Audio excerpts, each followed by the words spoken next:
시편 119편이 어떤 구조로 되어 있는지 이제 수요일날 말씀을 전하며 여러분들에게 이야기를 하였습니다.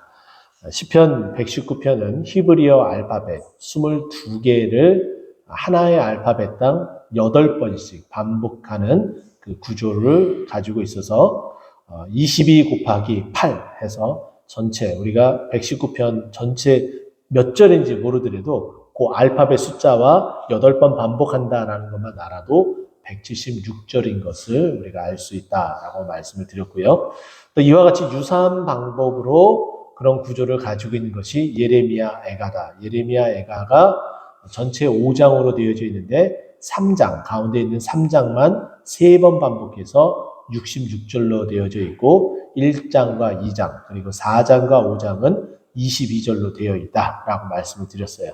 안 봐도 볼 수 있는 이유는 바로 그런 구조, 히브리어 알파벳으로 이것이 그렇게 구성되어져 있기 때문에 우리가 쉽게 볼 수 있다는 거죠.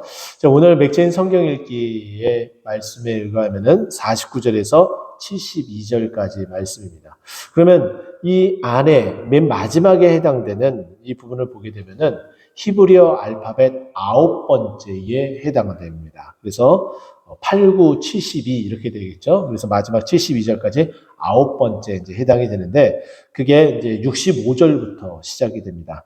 이 9번째 히브리어 알파벳은 헷 다음에 텟라는 히브리어 알파벳인데요. 이 텟이라는 이 단어는 매우 많이 쓰이는 단어가 한 단어가 있습니다. 그것을 먼저 여러분들에게 소개하자면은 토브라는 단어입니다. 토브. 어디서 많이 들어보셨나요? 좋다라는 거예요. 좋다라는 거고, 이 좋다라는 이 표현이 헬라어에서 번역될 때는 칼로스라고 번역이 됩니다. 칼로스. 여러분들이 선호하지 않는 차량 가운데 하나의 차량의 이름이 칼로스였죠. 여러분 전혀 좋아하지 않고 선호하지 않기 때문에 기억도 못 하실 것 같은데 GM에서 대우에서 나온 차 중에 칼로스라는 차량이 있습니다. 매우 좋은 차량이다라는 이름을 이렇게 지어진 거죠. 근데 이제 어찌되었던 이 토브라는 이 단어가 매우 많이 쓰여집니다. 오늘 이 8구절 가운데에 무려 5번이나 토브라는 단어를 맨 앞쪽에 두면서 그 운율을 맞춰 나가고 있다라는 거예요. 자, 그러면 한 절씩 우리가 보면서 그 부분을 좀 이야기를 해볼까 합니다. 65절 말씀 보면은 여호와여 주의 말씀대로 주의 종을 선대하셨나이다. 그러면 우리는 우리 한글 성경에서는 여호와가 제일 먼저 앞에 나오는 것으로 볼 수가 있는데 히브리어의 순서는 그것이 아니라 주어 동사 이런 일정한 어떤 배치 간격을 이렇게 두는 것이 아니라 어떤 특정한 단어를 두더라도 그 문장을 전체적으로 보면서 해석을 해갈 수 있는 부분들이 있는 거예요. 그래서 제일 먼저 그 문장 앞에 둔 이 단어가 뭐냐면은 선대했다라는 좋다라는 토브라는 단어를 제일 앞에 두고 있습니다. 자, 그러면 강조점도 지금 이 테드라는 이 알파벳에 두고 있고 그 운율을 맞추기 때문에 강조점은 어찌됐든 간에 하나님이 어찌됐든 좋은 그것을 말하고 있기 때문에 방점은 좋은 선대한다. 이 부분들이 되겠죠. 그러면 여호와여 주의 말씀대로 주의 종을 선대하였다. 나를 좋게 여기고 나를 좋게 대해 주셨는데 나를 이렇게 좋게 대해 준 것이 너무 기쁜 거죠. 너무 감사한 거죠. 그런데 나를 그렇게 좋게 대해 준 것이 결국은 무엇 때문에 그렇게 좋게 대해 주셨다라는 거예요. 주의 말씀대로, 주의 말씀하신 대로, 하나님께서 말씀하시고 또 약속하신 대로. 하나님은 우리가 하나님의 백성으로, 하나님의 그 거룩한 백성으로 살아가게 하시는데 그 거룩한 백성이 거룩한 옷을 입고 새벽 이슬 같은 청년처럼 나올 수 있도록 만들어 주시는데 그러기 위해서는 하나님이 좋은 것을 우리에게 주셔야 되는 거예요. 선대하셨다, 좋은 것을 주셨다, 좋게 대해 주셨다라는 거죠. 하나님은 사람을 창조하실 때에도 바로 그 사람을 보시고서 보시기에 좋았더라라고 이야기를 하죠. 우리가 창세기를 보게 되면은 하나님께서 세상을 창조하십니다. 그리고 첫째 날에 제일 먼저 창조하신 것이 뭐예요? 빛이 있으라며 빛이 있었고 라고 이야기하며 그 빛을 창조했음을 3절에 이야기를 하고 4절에 들어가서 하나님께서 그 빛을 보시기에 어떻게 하였다고요? 보시기에 좋았더라라고 말씀하고 있어요. 하나님이 세상을 창조하시고 그 창조된 것에 의한 하나님의 첫 번째 감정, 그 반응이 뭐였다는 거예요? 좋았다라는 거죠. 이 좋다, 이 선하다, 이 토브라는 이 단어는 그래서 매우 우리에게 중요한 단어입니다. 오늘 이 1절 말씀에도 하나님이 여호와 하나님의 주의 말씀대로 나를 이렇게 선대했기 때문에 좋게 대하셨기 때문에 감사의 찬양을 할 수 있는 것이죠. 그리고 66절 이제 두 번째 구절에 들어가서도 동일하게 좋다라는 이 토브라는 단어를 사용하는데 내가 주의 계명들을 믿었사오니 좋은 명철과 지식을 내게 가르치소서. 자, 지금 뭐라고 이야기하냐면은 주의 말씀대로 나를 선대해 주셨는데 이제 주님께서 나에게 계명을 어떻게 하셨다고요? 주셨고 또 그 계명을 내가 지금 믿고 있습니다. 하나님의 말씀은 신실하기 때문에 믿음이 가기 때문에 믿고 있는데 그 믿음 때문에 그 계명 때문에 내가 어떻게 해요? 좋은 명철과 지식을 내게 가르치소서. 내가 선한 그 기준에서 벗어나지 않게 하여 주소서. 좋은 명철로서 무엇이 좋고 그른지 분별할 수 있고 그것이 하나님으로부터 온 것임을 깨달아 알 수 있도록 그렇게 나를 깨우쳐 주소서라고 말씀하는 거예요. 자, 유대인들이 교육을 매우 잘한다라고 하죠. 그래서 뭐 하브루타 해가지고 그런 교육에 대한 또 프로그램도 많이 이제 존재합니다. 뭐 세계에서 가장 뛰어난 뭐 민족이 유대인이다 뭐 이런 얘기들도 뭐 있긴 하는데 자, 그들이 할 수 있는 그 교육 방법 가운데 하나는 하나님의 말씀을 계속해서 암송하는 거예요. 주야로 묵상하는 거죠. 여호수아 1장 이제 8절 9절의 말씀 보게 되면은 여호와의 말씀을 주야로 묵상하는 자라고 이야기를 합니다. 그러니까 하나님의 그 말씀을 묵상하는 것은 계속 반복적으로 그것을 읊조리고 그 안의 뜻이 무엇인지 헤아려 나아가는 거예요. 그렇게 되다 보면 어떻게 됩니까? 그 말씀이 저절로 마음판에 딱 새겨지게 되어 있어요. 미간 사이에 딱 새겨졌다라는 것처럼 그렇게 마음판에 새겨지게 되어져 있는 것이죠. 근데 그 마음판에 새겨진 그 말씀이 내가 가장 중요한 그 시기에 어떻게 해요? 그 말씀이 나타나지고 표출되어져서 내가 선한 길로 갈 수 있도록 만들어주는 거예요. 그래서 좋은 명철, 지식을 내게 주소서라고 말씀하고 있는 거죠. 또 이제 67절 들어가니까는 조금은 다르게 전환을 시켜주는데요. 67절 고난당하기 전에는 내가 그릇 행하였더니 이제는 주의 말씀을 지키니이다. 자, 여기 보면은 좋다라는 표현이 나오지 않아요. 그러면은 어떤 단어가 제일 앞에 테드라는 이 히브리어 알파벳을 의미하고 나타내느냐? 테렘이라는 단어가 있는데 그게 어떤 단어냐면은 67절에 보면 전에는 이라는 거예요. 전에는. 그러니까 과거에는 이런 표현이겠죠. 자, 고난당하기 전에는 지금은 결국은 지금 상황이 어떻다라는 거예요. 고난당하기 전과 고난당하기는 후가 있다라는 거죠. 근데 고난당하기 전에는 내가 내 잘난 맛에 내 뜻대로 내 행위대로 그냥 행하다 보니까는 결국에는 그것에 대한 결과가 무엇으로 따라오게 된 거예요? 고난이 따라오게 되었다라는 거예요. 고난당하기 전에는 내가 그릇 행해였는데 근데 그것에 대한 그 결과는 결국은 고난이었다라는 거예요. 그래서 그 전환점, 내가 하나님의 말씀을 지키며 하나님의 말씀대로 살아가느냐 살아가지 않느냐에 대한 그 기준을 이 텔렘이라는 이 전에는 아니라는 단어로서 그 기준점을 지우면서 내가 이렇게 좋은 말씀을 믿게 되고 따르게 되니까 내가 지금 고난에서 벗어났다. 그 이야기를 하고 싶었던 거죠. 그래서 여기 보면 고난당하기 전에는 그릇 행했다. 내가 그릇 행하였더니 잘못 행하였더니 고난이 내게 다가왔다. 그런데 이제는 그렇게 하지 않겠다. 지금 그렇게 하지 않고 있다라는 말을 하고 있는 거예요. 어떻게 해요? 지금은 어떻게 하고 있는 거예요? 그릇 행하지 않고 올바르게 행하고 있는데 그 올바르게 행하는 것이 무엇인지 뒷부분에 나타나는데 그것이 무엇이라는 거예요? 주의 말씀을 지킵니다. 내가 전에는 주의 말씀을 지키지 않았는데 지금은 주의 말씀을 지킵니다. 이 주의 말씀을 지키는 것은 올바르게 행하는 것입니다. 내가 주의 말씀을 지키는 것은 그릇 행하는 것에서 벗어나서 정말 올바르게 하나님을 따라 살아가는 겁니다. 라고 고백하는 것이 바로 67절 말씀입니다. 그러면서 이제 68절에 이제 주의 말씀을 지키면서 나아가니까 주님께서 18절에 어떻게 한다는 거예요? 주는 선하사 선을 행하시오니 주의 율례들로 나를 가르치소서. 여기 보면은 선을 행하다라는 이 단어가 두 번 나옵니다. 원형, 이 토브라는 이 단어의 원형은 두 번 나오지만은 여기 맨 앞에 언급된 토브에 대한 이 해당되는 이 단어가 선하사라는 거예요. 주님은 선하신 하나님이십니다. 좋으신 하나님이라고 우리가 고백하죠.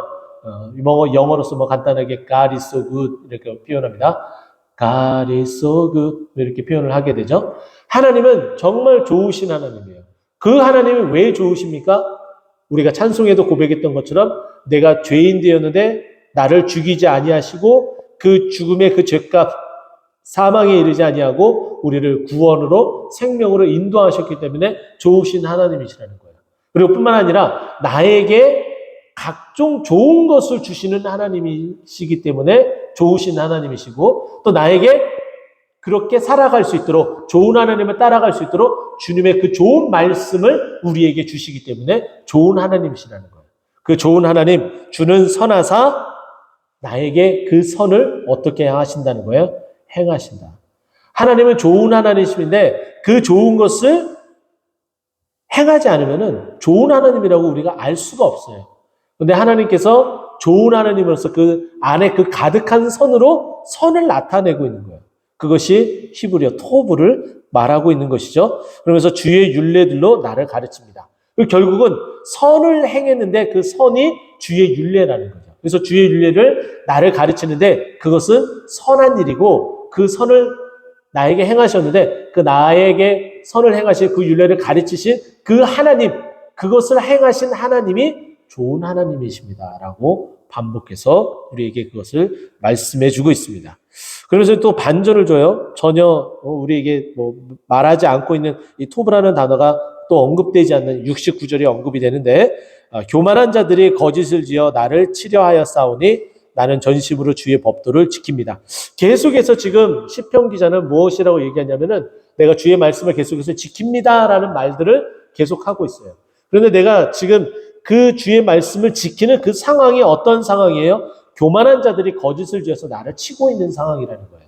내 상황과 상관없이 우리는 어떻게 살아가야 된다는 거예요? 하나님의 그 말씀을 지키며 살아가는 것이 선한 일이라는 거죠. 근데 여기에 해당되는 나를 친다, 나를 치려 한다. 여기서 친다라는 이 단어가 타펠루라는 단어를 사용하고 있는데 이것이 테드라는 이 단어, 그 앞모양, 그 모양의 셀을 그대로 따서 제일 처음 히브리어 원어 성경에 타펠루라는 단어가 제일 앞에 쓰여졌어요. 그래서 같이 그 모양의 그 운율을 맞추고 있다는 거죠. 정말 끔찍한 일 아닙니까? 내가 잘못한 것을 정확하게 말하고 찍고 친다면 그 처음에는 약간 불만족스러울 수도 있습니다. 근데 곧 믿음의 사람이라면, 은혜의 사람이라면 수긍하고 깨닫게 되겠죠. 그런데 전혀 그렇지 않는 모습들 가운데 있는데도 거짓으로 나를 치려하고 있어요. 억울하죠. 그리고 원통하죠. 자, 그런데도 그 상황에 개의치 않고 지금 이 시편 기자는 어떻게 살아가기를 다짐하고 있어요? 나는 전심으로 주의 법도를 지키겠습니다. 그것이 선한 일이기 때문에 또 주님의 말씀이기 때문에 이렇게 말씀드리고 있는 거죠. 또 70절 말씀 보면은 그들의 마음은 살쪄서 기름덩이 같으나 주의 법을 즐거워하나이다. 여기서 그들의 마음은 누구를 말하는 거예요? 교만한 자들. 자, 기름이 살쪄서 기름덩이 같다라는 것은 이 기름이 응고되잖아요. 그죠? 그러니까 도무지 하나님의 말씀이 주어져도 그 마음이 움직이지 않는 거예요. 가장 불행한 사람은 뭐냐면은 그 마음이 완악해지는 거예요. 우리가 출애굽기를 통해서도 봤지만은 그 마음이 완악해지면은 아무리 10가지 재앙이 몰아치더라도 돌이키지 않아요. 근데 놀라운 것은 하나님이 그 10가지 재앙을 다 내리고 이스라엘 백성을 출애굽하기 위해서 바로의 마음을 강팍하게 했다, 완악하게 했다라고 말하는 거예요. 하나님이 그렇게 해서라도 하나님의 역사를 이끌어가는 일들도 있다는 거죠. 참 무섭습니다. 정말 소스라치게 놀라울 정도로 무서울 정도로 그런 일이 하나님의 역사 가운데는 있다라는 거죠. 그런데 여기 보면은 그들이 마음은 살쪄서 이 교만해져서 기름덩이 같아서 응고되어져서 도무지 움직이지 않는데, 그런데 나는 여전히 그들의 그 모습과 상관없이, 나를 치려고 하는 그들의 그 모습, 회개하지 않는 그들의 모습, 그들과 상관없이 나는 여전히 주의 말씀을 지키고 그 주의 말씀을 즐거워하며 살아가겠습니다라고 고백을 하는 겁니다. 여기 70절에 제일 먼저 나오는 그 단어가 타파쉬라는 단어를 사용하고 있는데, 이게 살쪘다라는 거예요. 살쪘다라는 것은 더 이상 움직임이 둔해진다라는 거예요. 그러니까 하나님의 말씀을 받지 못하는 상황을 타페시, 살쪄서 움직이지 못한, 응고되어져 버린 그런 상태를 말하고 있다라는 거죠. 자, 71절. 고난당하는 것이 내게 유익이라 이로 말미암아 내가 주의 윤례들을 배우게 되었다. 자, 이 말씀은 67절 말씀과 같이 연결시켜서 보게 되면은, 고난당하기 전에는 내가 그릇 행해서 고난당하고 있다라는 표현을 썼죠. 그러면서 이제는 그릇 행하지 않고 주의 말씀을 지키니까 그 고난에서 벗어나게 되면 말하죠. 동일하게 71절도 고난당하는 것이 내게 유익이다. 내가 이전에 계속 그릇 행하면서 나에게 그 고난이 찾아오지 않았으면 나는 여전히 그릇 행하면서 주의 말씀대로 살아가지 않았을 것이다. 그런데 내가 그릇 행했을 때에 나에게 고난이 찾아오게 되니까, 나의 행실이 무엇이 잘못되어져서 왜 이렇게 고난이 찾아왔는지 깨닫게 되고, 내가 그것을 돌이켜서 주의 말씀을 지키며 또 율례를 배우게 되니까 이제 나에게 그 고난마저도 유익이 되었다라고 고백을 하는 거예요. 사도 바울도 여러 가지 고난 가운데 있었습니다. 그가 그 고난 가운데 있으면서도 주의 복음이 전파되어지는 것에 놀랍게 여겨지죠. 사도 바울이 갇힘을 당하지 않는 것을 우리가 원할지도 모르겠습니다. 그때 상황에 들어가게 되면. 그런데 어느 누구보다도 하나님께서 사도 바울을 로마에서 복음을 전하고 그리고 스페인까지 복음을 가서 전할 수 있도록 하기 위한, 물론 결국에는 갈 수 없는 그런 상황이 되었지만은 로마까지 가는 데 있어서 계속해서 사도 바울을 죽이려고 하는 그런 자결대가 따라다녔습니다. 반드시 저 사도 바울을 죽이겠다. 우리 유대교를 없애려고 하는, 무너뜨리려고 하는 저 흉계를 죽여버리겠다라고 결사대가 이렇게 결성되어지는데, 그들을 피해서 로마까지 가기가 정말 쉽지 않았습니다. 그런데 하나님께서는 정말 놀랍게도 사도 바울이 갇힌 자가 되어버려요. 그래서 로마로 압송하게끔 만들죠. 물론 돌멩이도 맞았습니다. 하지만 어느 누구보다도 로마에 의해서 사도 바울이 보호가 되어지고, 그 보호되어지는 가운데에 로마까지 압송이 되어지고, 또 로마의 그 갇힌 가운데에서도 복음을 전할 수 있도록 하나님께서 그 역사를 만들어 가신다는 거예요. 지금 우리들의 각각의 그 상황이 당장에 나에게 마이너스가 되는 것처럼 느껴진다라고 여길지 모르겠지만은, 그것이 시간이 지나고 나서 하나님이 어떻게 선으로 바꿔줄지 모른다는 거죠. 그러니까 여기서 고난당하는 것이 내게 유익이다. 지금의 고난이 나에게 유익인 것은 내가 이것으로 말미암아 어떻게 주의 율례를 배우게 되고 따르게 되었기 때문이다라고 고백을 합니다. 자, 마지막 72절. 이제 다시 좋은 것으로 시작해서 좋은 것으로 마무리합니다. 주의 입의 법이 내게는 천천은금보다 좋으니이다. 아주 간결합니다. 이 문장은 매우 간결합니다. 다른 어떤 것보다도 주의 법이 내게는 천천은금보다 더 좋다. 그러면 우리는 이렇게 말하겠죠. 선택사항입니다. 주의 말씀이 있습니다. 내 눈앞에 주의 말씀이 있어요. 그리고 천천은금이 있어요. 우리는 어떤 것을 택해야 되겠습니까? 갈등이죠. 네, 갈등이 생길 수밖에 없겠죠. 길게 봅시다. 하나님께서 주신 한 번뿐인 이 인생, 하나님만 따라가야 되기 때문에 그 인생을 길게 본다면 당연히 천천은금보다 주의 말씀을 선택해야 됩니다. 우리는 그것을 알고 있습니다. 그러나 우리도 우리 자신 스스로가 모르게 천천은금을 선택하는 일들이 많아지고 있다라는 거예요. 그러나 마태복음 6장 33절 말씀 보면은 우리가 그렇게 하지 말아야 될 것을 예수님이 우리에게 가르쳐 주셨죠. 너희는 먼저 그의 나라와 그의 의를 구하라. 그리하면 이 모든 것을 너희에게 더하시리라 라고 말씀하셨어요. 시편 기자의 이 고백, 천천운금보다 더 좋다라는 이 고백이 우리의 고백이 되기를 간절히 축원드립니다. 기도하겠습니다.